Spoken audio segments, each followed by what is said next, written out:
magaalattiitti barattoonni 20 ol qormaata naannoo kutaa 6ffaa fi 8ffaa waxabajjii 8 irraa eegalee kennamuu akka fudhatan waajjirri barnootaa bulchiinsa magaalaa Adaamaa beeksise. Qormaanni naannoo kutaa 6ffaa fi kutaa 8ffaa waxabajjii 8 hanga 10 bara 2018 kan kennamu yoo ta'u, magaalaa Adaamaatti barattoonni 22 ol akka fudhatan waajjirri barnootaa bulchiinsa magaalaa Adaamaa beeksiseera. Kanuma bu'uura taasifachuun haala qormaaticha milkiin xumuruu danda'amu irratti qooda fudhattoota waliin mari'atameera. Manneen barnootaa 147 irraa buufata qormaataa 23tti barattoonni kutaa 6ffaa 12,319 akkasumas kanneen kutaa 8ffaa 10,305 waliigalaan immoo barattoonni 22,624 qormaaticha fudhatu jedhan itti gaafatamaa itti aanaan waajjira barnootaa bulchiinsa magaalaa Adaamaa obbo Yohaannis Mallasa. Gama hundaan qophiin guutuun taasifamuu fi adeemsa kenniinsa qormaatichaa irratti hordofamuu qabuunis mariin qooda fudhattootaa gaggeeffamuu eeran.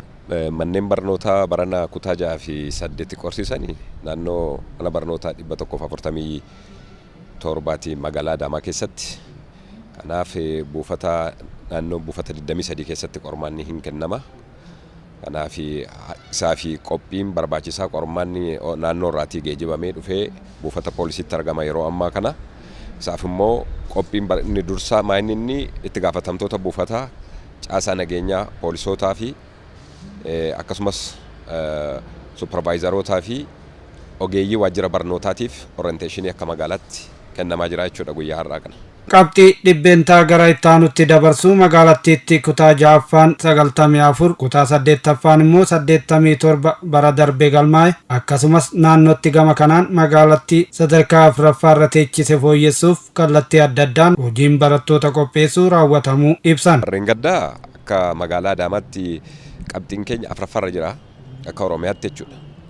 Barana Reengaddaa 87 kan kutaa 8ti parsantii 94 immoo kan kutaa 6ti. Barana immoo sana caalaa hojjechuudhaaf karoorsineerraa jechuudha. Ol fiduudhaaf yoo dandeenye akka Oromiyaatti qabxii olaanaa fiduudhaaf giddu galeessaan qabxii waliigalaa parsantaan nu dabarsinee jechuudha darbiinsa. Kan kutaa 8 87 kan kutaa 6 immoo 94 darbanii jechuudha. Kanaaf raankiin keenya akka Oromiyaatti 4ffaa irra jira. Barana immoo sana irra caalaatti fooyyessuudhaaf fulbaana irraa kaafnee tiitoriyaalii adda addaa kennaa turre wiikandii irratti ijoolleedhaa fi gaaffilee adda addaa hojjechiisaa turre qormaata gosa garaagaraa moodela ta'an qopheessinee manneen barnootaa keessatti kennaa turreerra jechuudha. Kanaaf kan barree kennaa caalaa hin finna jennee abdannaa jechuudha hojii barana hojjenne. Waajjira bulchiinsaa fi nageenyaa magaalaa Adaamaatti qindeessaan hojii dhimmoota ijaarsa nagaa fi ittisa walitti bu'iinsaa obbo Musgaanaa Bashaa gama isaaniitiin caasaalee nageenyaa sadarkaan jiran qindeessuun nageenyummaan sagantaa qormaataa jalqabaa hanga xumuraatti akka eeggamuuf qophiin guutuun taasifameera jedhan. Abbaa dhimmichaa kan ta'e hawaasa faanas qindoominaan hojjetamaa himaniiru. Maatii barattootaa akkasumas hawaasa barnootaa wajjiniin marii bal'aa taasisneerra. Mariin kun immoo sadarkaadhaan hanga magaalarraa kutaa magaalaa hanga aanaatti barsiisota sadarkaadhaan jira wajjiniin mariin gaggeeffameera.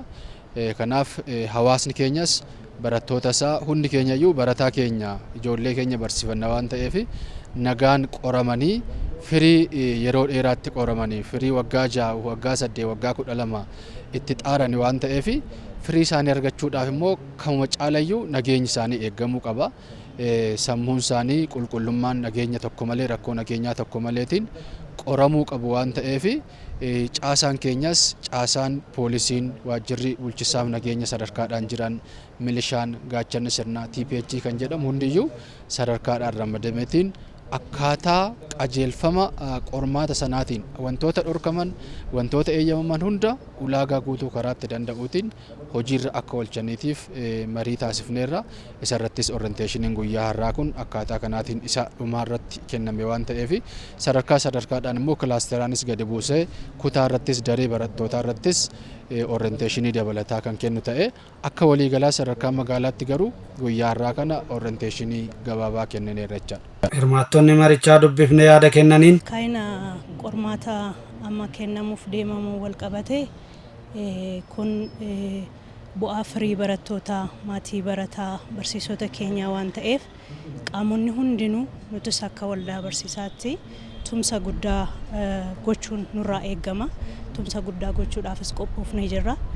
Maaliif barattoonni keenya bu'aa waggaa guutuu kana kan itti argan waan ta'eef xiyyeeffannaa guddaadhaan hojjechuuf qophoofnee jirra jechuudha.